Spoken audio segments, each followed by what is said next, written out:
Shalom, shalom mga kaunti, mga kababayan, isang pinagpalang araw sa ating lahat. Narito na naman tayo sa ating preaching in the wilderness series kung saan binabasa natin ang Ebanghelyo ng Panginoon na binabasa sa lahat ng mga Katolikong simbahan. At pinagnilayan natin ito minsan tinatalakay din ng ating pananampalatayang Katoliko at sumasagot din tayo ng katanungan abot ng ating mga kaya. So, inangkin natin sa araw nito ang sinasabi ng banal na kasulatan sa 2 Corinthians chapter 10 verses 4 to 5, that the weapon of our warfare are not of flesh but are enormously capable of destroying fortresses. We destroy arguments and every pretension, raising itself against the knowledge of God, taking every thought captive in obedience to Christ. Yan. Okay. So, we will make it shorter lang kasi kulang tayo sa oras. The Gospel of today is taken from the Gospel according to St. Luke chapter 10 verses 21 to 24. Glory to you, Lord.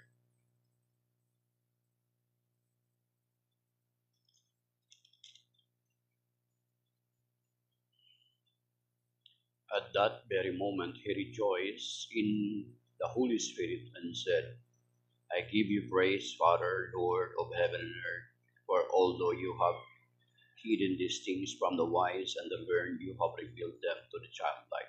Yes, Father, such as has been your gracious will. All things have been handed over to me by my Father. No one knows who the Son is except the Father, and who the Father is except the Son, and anyone to whom the Son wishes to reveal him. Turning to the disciples in private, he said, Blessed are the eyes that see what you see. For I say to you, many prophets and kings desired to see what you see, but did not see it, and to hear what you hear, but did not hear it. The Gospel of the Lord. Praise you, Lord Jesus Christ. Ayan, mga kapatid. So, pinaka part dito na kung saan sinasabi ng Panginoon na, for although you have hidden these things from the wise and the learned, you have revealed them to the childlike. So, pinapakita dito yung kung saan ang pagpapakilala ng Panginoon ay ginagawa niya sa mga tao mapagpakumbaba. At unang-una, kung tingnan natin kung sa nativity pa lang ng Panginoon sa Kristo, makikita na natin kaagad. Diba? Ang unang pinagpahayagan ay yung mga pastor, mga shepherd outside. Diba? So, according to that time is, sabi narinig ko nga kay Bishop Bacani, yung kanilang testimony ay halos hindi matanggap sa court o sa korte. Hindi sila paniniwalaan. Diba? Mababaho sila. Diba? They are, kumbaga saan, they are the lowest part ng community. Diba? So, mababaho. Diba? So, pero kung titingnan natin na noong ipinanganak ng Panginoon sa Kristo, sila yung biniyayaan ng Panginoon na unang makakita sa Panginoong Jesucristo.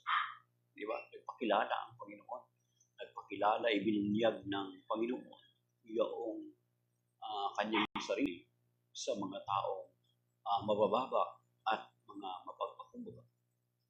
At even doon sa Matthew chapter 2, di ba? Makikita din natin na maging yung mga Magi,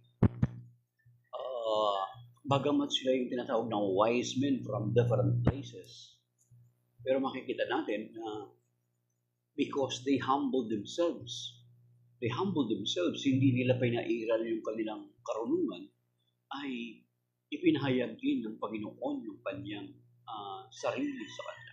Kaya katong sinasabi ng Panginoon na sinabi niya ito, you have revealed them to the childlike. Yes, Father, such has been your gracious will. all things of it. No one knows the Father except the Son. The Father, no one knows the Son except the Father, and who the Father except the Son, and anyone to whom the Son wishes to reveal. So makikita natin that the Lord Jesus Christ is revealing Himself to those who are uh, uh, humble, mga kapatid. At nakikita na nga natin yung sinight natin ng mga example kung saan ipinakilala niya ang kanyang sarili or ipinahayag niya. He revealed Himself sa mga shepherd and then sa mga magi na bagamat they are considered as wise men, yet they humbled themselves. They traveled along the way and hinanap nila ang Panginoong Kristo. At nung dumating sila doon sa bahay sa Matthew chapter 2, makikita natin na nagpatira pa sila. Ibig sabihin, nagpakababa sila sa ating Panginoong Kristo.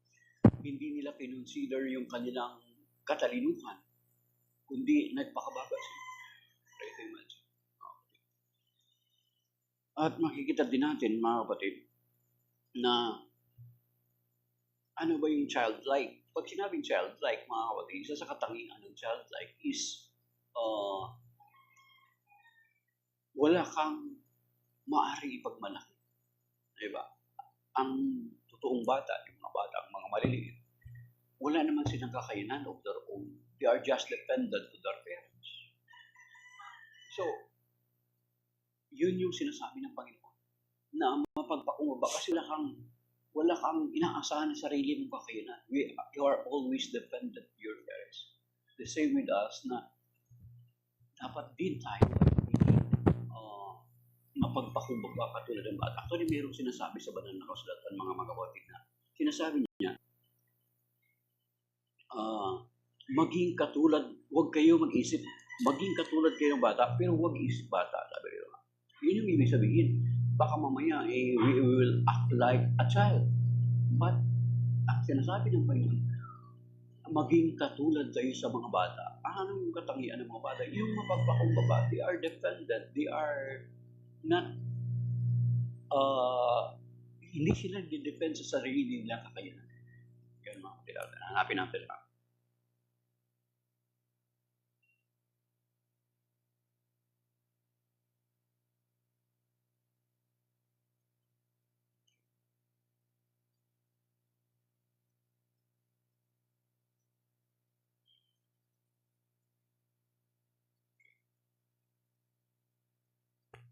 Sa 1 Corinthians chapter 14, mga kapatid. Ito, sinasabi nito. 1 Corinthians chapter 14. 20 to 23. Ano sabi ito?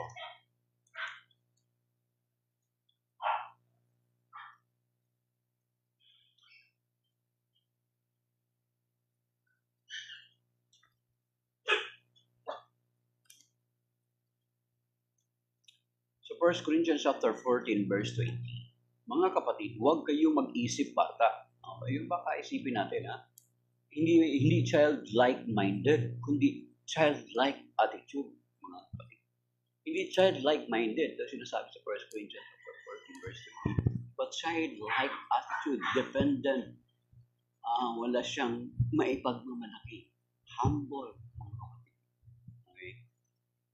Huwag kayong mag-isip bata, maging tulad kayo ng mga batang walang malay sa kasamaan, ngunit maging ganap ang inyong pag-iisip. So yung sinasabi ng Panginoon, baka isipin natin, childlike pala eh. No. Childlike minded, but childlike attitude. Okay. So, sabagat mayroon din dito na makita din natin din sa 1 Corinthians chapter 1, mga kapatid, na related ngayon dito sa Luke chapter 10 verses 21 to sa gospel natin ngayon. Luke chapter 10 verses 21 to 24. Ito yung related dito sa sinasabi sa 1 Corinthians chapter 1. Ito, tira.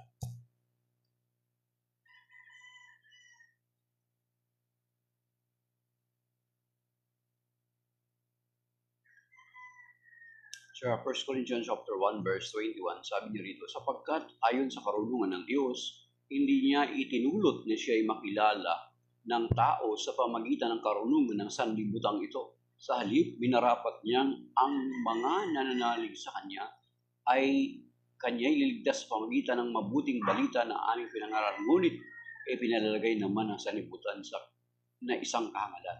You see? Okay, dito sa verse 27, sabi dito mga 1 Corinthians chapter 1, verse 27. Subalit pinili ng Diyos ang palagay ng sanlibutan ay kahangalan upang ihiyain ang marurunong at ang may hina sa turing ng sanlibutan, upang hiyain ang malalakas. Pinili niya ang mga itinuturing na hamak, walang halaga at walang kabuluhan sa sanlibutan ito, upang pawalang halaga ang mga itinuturing na dakila sa sanlibutan. Kaya't wala ang mag-aaring magmalaki sa harapan ng Diyos. Ibig sabihin, the Lord chooses seems na yung weak na mga tao or it seems na walang kakayanan, walang kaalaman na ang inaasahan lamang ay Diyos. At yun nga, pinatunayan mismo ng Panginoon na bago na itong binasa natin na talagang ginawa niya. Diba? Hindi siya nagpakilala sa mga taong marurunong. Hindi siya ipinanganak sa palasyo. Diba? But rather, pinanganak siya sa sabsaban. At nagpakita siya sa mga pastor. Hindi sa mga matatalino, hindi sa mga eskriba, hindi sa mga pareseyo. So, sabi pa rito sa Luke chapter 10, karugtong, sabi niya, 21 to 24. Turning to the disciples in private, he said, "Blessed are the eyes that see what you see. For I say to you, many prophets and kings desired to see what you see, but did not see it, and to hear what you hear, but did not hear it." Makikita naman natin yan, mga kapatid, na maging ay Brother Adrian, thank you for passing by. Makikita naman natin yan sa mga prophecy, mga propeta. Hinulaan nila yung pagdating ng Panginoong Kristo. Pero never nila na-experience yung naranasan ng mga alagad, yung hinula ng mga propeta ay na-encounter mismo ng mga alagad. So ito yung sinasabi ng Panginoon dito. Mapalad kayo, sabi niya, kayo ng mga alagad. At itong mga alagad nito, kung makikita din natin yung kanilang status sa buhay, most of them are fishermen. Di ba? Ang isa lang yung tax collector doon na alam natin na matalino si Matthew, isang tax collector. So, mayaman yung estado niya. During those times, yung mga mangingisda, hindi natin alam kung mayaman ba sila sa katatayuan nila sa lipunan. Pero pinili sila ng Panginoon. Di ba? Ang mga mangingisda din ay mga taong malalangsa din yung pangangatawan. Di ba? Ang shepherd, mga babaho ang amoy dahilan dun sa kanilang mga tupa at mga inalaga ang hayop. So, pero pinili ng Panginoon itong mga tao na ito. Diba? Kaya, ito yung aral sa atin mga kapatid. Kuminsan kasi, especially sa atin sa parokya, kapag, most of the time, kapag hindi natin kilala yung mga speaker na, alam mo, may mga, lalo ng Advent recollection ngayon, may mga Lenten recollection, may mga speakers na hindi natin kilala. Makikita natin yung mga parishioner, mga ganun, mga observant mo, tapos mga ganun, yung mga gesture nila while the speaker is speaking, especially kung hindi nila kilala. Hindi naman to si Father Jerry Ormos, hindi naman to si Paul Sanchez, hindi naman ito yung mga kilalang mga speaker, hindi naman to si Father Fiel, hindi naman to yung si Father Fidel. Diba? Yun yung kalimitan na kuminsan napati tayo ay nasisilo sa ganung attitude, mga kapatid.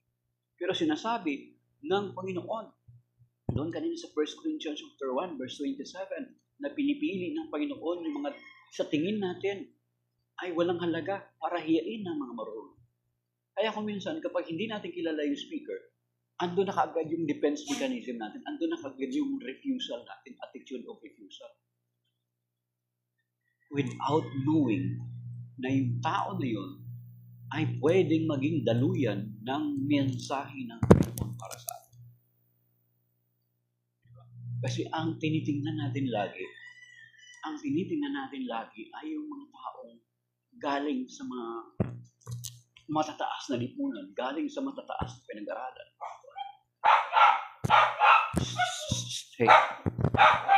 Hey. Okay.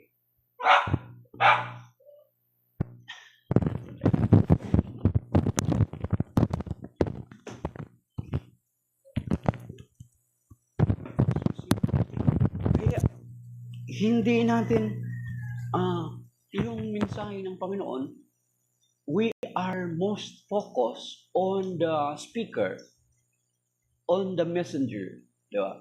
Sa ating panahon ngayon, nakapokus tayo, marami sa atin nakapokus sa messenger. Pero, nai-ignore natin yung message. Kasi ang tinitingnan natin yung status ko, yung tao. Ano ba itong forma nito? Ano ba itong mga sinusuot nito? Ano ba itong degree niya? Ano ba yung natapos nito? Saan ba ito nag-aral ng theology? Saan ba ito nanggaling? Anong background nito? Okay. Di ba?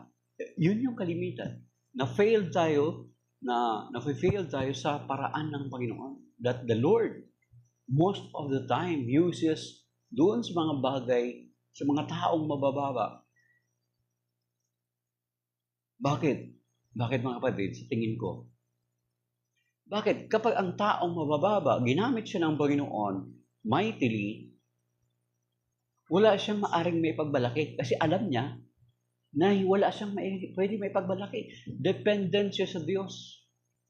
Lord, ikaw na bahala sa akin. Pero marami, kapag mga matatalino, ano mangyari? Ang galing ng speaker kasi talaga nag-aral yan eh. Nag-aaral yan sa Rome, nag-aaral yan sa Brussels, Belgium, nag-aaral yan sa UST ng theology. Di ba? Kaya kung minsan, yung parangal na dapat sa Panginoon ay naibibigay natin dun sa tao. Di ba? Na kung minsan, andun na, nakapokus na tayo dun sa tao. We are much focused on the messenger, but not to the message. And we failed on that part, mga kapatid. Nangyayari yan sa mga parokya natin. Kahit sa mga pare di, pinipili na rin ng mga tao ngayon. Ang mga pare. Kaya dati, ang mga pare namin na nakalista yan sa board, na pinapaalam yan sa mga community kung sino pare assign. Si ko na naman pare, di ba, pinipili din ng mga tao. Hindi na sila nakapokus doon sa kung ano yung mensahe ni papadala ng Panginoon. Instead na sasabihin natin, Lord, itong kapatid namin, gamitin mo bunawa na magiging daluyan or alulod ng mensahe na is mo iparating. So, ando na kagad yung refusal natin. Ando na kagad yung defense mechanism. Ay, kilala ko yan. Di ba? So, ando na kagad yung tinatawag na